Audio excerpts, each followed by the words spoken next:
Have you been contacted by a company and asked to do an unpaid assignment? What do we do about that in that type of situation? My name is Ilene Rein. I'm an executive recruiter and a job search strategist with Pounding Pavement 101. And I want to bring those inside secrets from the view of the recruiter to help get you hired. So tonight I want to talk about how are you going to address if you're asked to do a project, and why are they asking that? So before we get into tonight's topic, I want to remind you to subscribe to get alerts every time I post new content to help you speed up your job search and land your dream job. And before I forget, I want you to go to my website. It's poundingpavement101.com. There I have a video with a free training. Yes, it's free. You might as well check it out. Really to give you some guidance in your job search. So check that out. It's at poundingpavement101.com. So let's get to tonight's topic. A lot of companies are asking you to do work before even getting hired and paid for the work that you do. Should you do it? Should you not? Well, first of all, let's address why are the companies asking you to do that? In today's age of mistrust and AI and group projects, they want to make sure that they are making the right hire for their company. And I can certainly appreciate that as someone who does hire people. We have a bucket of money. We have a job that needs to get done. We want to give that bucket of money to someone to do it, but we want to make sure it's the right person. Now, why is this important? Well, you know, those facts that you have on your resume, not everyone tells the truth. And I tell everyone, don't lie on your resume. The reason being is it's going to come back to bite you. It always does. Now, I'm going to tell you a story of a perfect example. Years ago, I was a creative director. And when I was first starting out, now I'm really going to age myself. I was using a layout program. And it was PageMaker. So I'm going to say PageMaker. So this, I don't know if anyone remembers PageMaker. That's how long ago. It was before Quark Express. It was before InDesign. However, I was sitting there and using it. And a coworker came over to my office. Okay, and we're sitting and talking. And she watched me use the program for 20 minutes. She added it to her resume that she knew how to use PageMaker. Well, no, first of all, you can't watch someone and figure it out. Think about when you're driving. When you're driving and you're in the passenger seat, you don't remember the directions, but when you're the driver, you do. You also can't watch someone drive and know how to drive. Think about it that way. She cannot watch me for 20 minutes unless her hands are physically on the keyboard. She's moving it around and not only learning where everything is in the software, but how to do it, understanding production, understanding how things operate. And she put it on her resume. I guarantee you she was going to go on an interview. They're going to expect her to perform.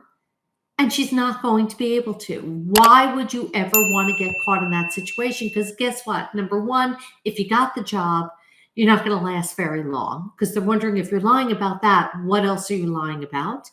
Okay, number two, you're going to be really uncomfortable. Don't lie. It's that simple. If you don't know how to do something, tell them. Okay, don't try to learn it in one night. It's not going to happen. Okay, let's get back to this. And again, before I continue, I want to remind you to subscribe to get alerts every time I post new content to help you in your job search. Go to my website. It's at www.poundingpavement101.com. There you'll gain access to my free job search training to help you in your job search. And one more thing. If you would like to speak with me direct so we can brainstorm about your job search, and maybe we decide to work together, maybe we don't, but at least we have a conversation. You can get on my calendar. It's at gethired.careers. Again, that's gethired.careers. Grab time on my calendar. So why are the companies asking you to do this? Well, they're trying to evaluate your talent and your skills. They're trying to see if you have the skill set that they specifically need. Now, some of them have become excessive. I can understand a short test. And I remember applying to college. They actually gave the designers design projects to do along with the job applications, along with the essay. And we had to do a project and then mail it in. And then when I entered the field, yeah, they would give a design test, because just because you're showing a portfolio, is that really your work? And I know when I was a creative director hiring people, I would put them through a technical test. Again, I have a bucket of money. I want to give it to someone who is qualified for that job. And it would be a short 30-minute test. Okay, not even, because I could tell immediately as they're sitting at the computer, and I can just look over and I can tell if they know what they're doing or not. Because remember, some of these places do bill by the hour, and they want to make sure that they're giving their clients the right type of service. So they're trying to evaluate, and I know that you need to work as a team, you need to work with other people, but how much of those projects did you do on your own, and how much did someone else do? Just because you say you know a software language, how well do you know it? Now, some of the companies are doing the tech tests, okay, especially with so many people knowing coding nowadays. And they're running you through the tech tests, but also just because you say you know one thing, are you able to perform exactly what they're looking for? And it's got to be exactly what they're looking for. And there's plenty of talent out there. So how are we going to make you rise above to become that candidate of choice? You're going to prove your skills. Now, some of the companies, this has become excessive. And I will tell you that. And as a recruiter, I am shocked by some of the things that they do ask people to do, because I do know one company that was asking someone to do a week-long project. That's ridiculous, that they should take 40 hours out of their job search, okay, where they can be contacting other companies to do an unpaid project. I can understand if they were paying them, but this was an unpaid project. And then the person actually handed it in early. Well, they handed it in early because the project was similar to a project that they had been working on, a side project.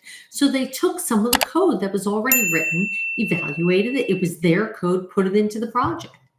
And the company got upset, saying that there was no way that they could have completed this in the amount of time that they handed in. Well, you know what? They could, and they did, because they worked smart, not hard. So the companies are being very strict about these things. On the flip side, and they're trying to evaluate talent, but on the flip side, the candidates are trying to get these things done because they've got to move on, because if they're not going to get this job, they've got to go hunt out other jobs and other companies. So companies out there who you're asking people to take a week-long unpaid, that's unfair as far as I'm concerned. Reevaluate your policy, reevaluate your evaluation process. You should be able to tell within an hour, even 3 hours. You want to go 3 hours, that's fine. You should be able to tell if the person has the type of skills that you need. It's that simple. Now, on the flip side, my candidates, this is a conundrum. What do you do if you're asked to do something like this? So before we get into that, again, go subscribe to get alerts every time I post new content to help you in your job search. Again, go to my website. It's at www.poundingpavement101, so you can access the free job search training so I can help you and share some inside secrets to get you hired rapidly. And if you'd like to speak with me, go grab time on my calendar. It's at gethired.careers. Gethired.careers. Nice and simple. We can brainstorm. We can see if it makes sense for us to work together. And if not, at least you'll get some great information. So let's get back to, what do you do? What do you do if you're asked to do a project like this? Well, you could deny and say, no, I'm not doing it. and the company says, okay, I'll go to the next candidate. That could happen. Okay. And, it's their bucket of money that they want to pay someone to do a job. And if you're not willing to do it, then they're wondering, okay, maybe they don't have the skill set. Or, maybe someone else would be willing to do it. If those are their rules, it's their playground, you got to play by their rules. Now, you could go and negotiate payment and say, look, this isn't a 3-hour project. I can't dedicate 40 hours of my week to doing this project unpaid. And you can say, would it be possible to get paid as a contractor to do this type of work? Because this project that you do and you hand off to the company, they might use it. You never know. So that's something, it all depends on if you're comfortable in asking that type of question. So you could negotiate payment for it and say, look, I'm unemployed or I'm employed. So if I'm unemployed, I really can't dedicate 40 hours to this project. I understand that you would like to evaluate my talent. I'm more than happy to meet with you. You can watch me do the project, but I can't dedicate 40 hours when I'm unemployed and I need a job. If you're employed, you definitely don't have 40 hours to work on something, because you know what? You have a day job. You might have responsibilities at night. You can't do it all. There's only so many hours in a day. So again, go back to the company and tell them that. Say, I really want this job. I'm really interested in the company. I'm really interested in the work, but I cannot commit 40 hours this week because I have other responsibilities that are pressing. So that's something that you can certainly say. Now, if you say, nope, I'm not doing it, they could say, thank you, good night. Comes down to how badly do you want that job? Is that your dream job? Is that the job that you've always wanted? Go after it. And maybe you have to take the hit. And maybe you do it once and maybe you don't do it a second time. But if this is the company, this is, again, it's their rules, their playground, then you just might have to bite the bullet and do it. I agree. It's not fair. It's not the way it should be done. But why do they make you write all those essays for college entrances? Think of it that way. Very similar concept. If you really want to, go down to the lowest common denominator. So my recommendation is, yeah, you might have to do it. Try to negotiate that it's not going to be a 40-hour long project and say, look, I'm happy to come in. I'm happy to do the work in front of you so you can see that it's my work, and have a discussion. Have the open conversation with the company. I think they'll appreciate it. So I want to remind you to subscribe to get alerts every time I post new content to help you with your job search.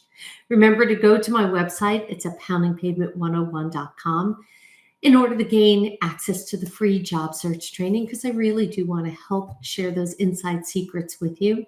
And if you really want to turbocharge your job search, you really want to speed it up, and you want to get hired in your dream job and for a higher salary, grab time on my calendar. It's at gethired.careers. Again, that's gethired.careers.